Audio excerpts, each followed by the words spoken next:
Dans ce tutoriel lié à la gestion des approvisionnements, nous allons voir comment réaliser un cadencier.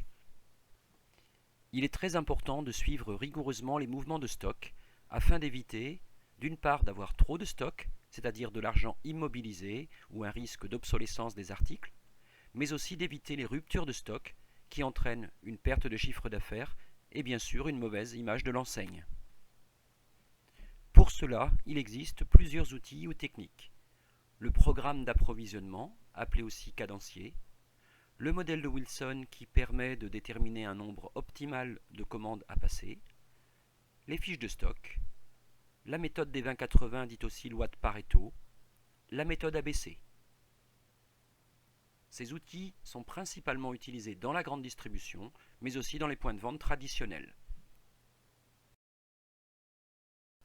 Nous allons voir deux méthodes pour établir le programme d'approvisionnement ou cadencier. L'approvisionnement à date fixe mais avec des quantités variables, puis l'approvisionnement en quantité fixe mais à des dates variables. Dans cet exemple, l'approvisionnement se fera à date fixe mais les quantités seront variables.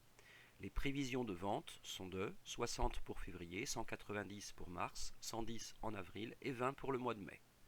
Le magasin est livré chaque premier jour du mois. Le stock de sécurité est équivalent à 50% des prévisions de vente. Le délai de livraison est de 2 semaines et au début du mois de février, le stock initial est de 30 unités. La première étape de la construction de notre tableau est de reporter les prévisions de vente en quantité.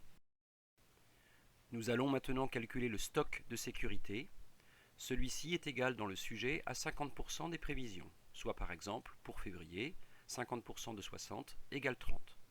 Le stock de sécurité a pour but de pallier les éventuels retards dans la livraison des fournisseurs, mais aussi de faire face à un surcroît de vente pendant le délai de livraison. La troisième ligne du tableau correspond aux besoins en début de mois. Celui-ci est égal à la prévision de vente plus au stock de sécurité, soit 60 plus 30 égale 90 pour le mois de février. Nous pouvons maintenant continuer la colonne du mois de février en reportant le stock initial communiqué par le sujet, soit 30 unités. Pour trouver la livraison nécessaire, il faut tenir compte du besoin, 90, et du stock initial, 30. Par soustraction, 90 moins 30, 60 unités sont nécessaires en livraison. Le stock après la livraison sera donc égal au stock initial, 30, plus la livraison, 60, soit 90. Pour trouver le stock final, il faut repartir du stock après livraison, 90, et retirer les prévisions de vente du mois de février, 60. 90 moins 60 restera donc 30 en fin du mois. Le magasin étant livré chaque premier jour du mois, la livraison aura lieu le 1er février, ce qui suppose que la commande ait été passée 15 jours avant, soit le 15 janvier.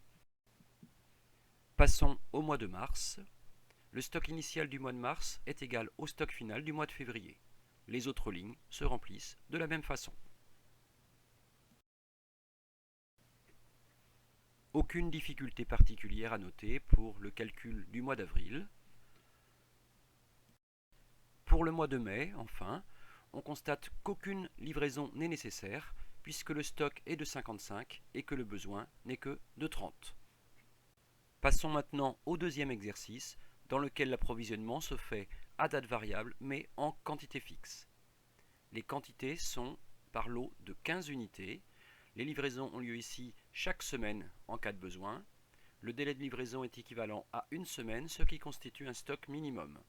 La commande est passée dès lors que le stock d'alerte est atteint.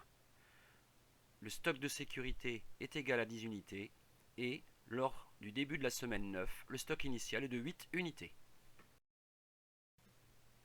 Pour présenter la deuxième méthode, il est nécessaire de rappeler quelques termes. Le stock minimum est le stock qui correspond aux ventes pendant le délai de livraison. Le stock de sécurité correspond à la quantité de produits qu'il faut avoir en plus du stock minimum pour faire face à un éventuel retard de livraison ou à des ventes supplémentaires pendant cette période. Le stock d'alerte est le stock qui va déclencher la commande. Il est égal au stock minimum plus au stock de sécurité.